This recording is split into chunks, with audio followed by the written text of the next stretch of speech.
54তম বার্ষিকীতে বাংলাদেশের স্বাধীনতা এবং সার্বভৌমত্ব রক্ষার স্বার্থে আমৃত্যু শেষ নিঃশ্বাস পর্যন্ত লড়ে যাব। আজকের এই দিনে গভীর শ্রদ্ধার সাথে স্মরণ করছি শহীদ প্রেসিডেন্ট জিয়াউর রহমানকে। তিনি মহান স্বাধীনতার ঘোষক ছিলেন।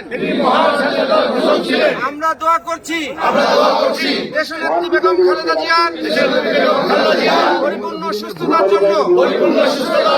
আমরা কামনা করছি দেশনায়ক জনাব তারেক রহমান শহীদ সালামতে আগামী 25 ডিসেম্বর আমাদের মাঝে এসে উপস্থিত হবে। আমরা তার সুস্বাস্থ্য এবং সুদৃঢ় নেতৃত্ব প্রতিষ্ঠার জন্য শেষ পর্যন্ত লড়ে যাব।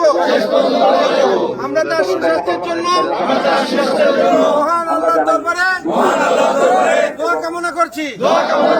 আমিন। বাংলাদেশ জিন্দাবাদ। বাংলাদেশ জাতীয়তাবাদী ছাত্র দল জিন্দাবাদ। ধন্যবাদ।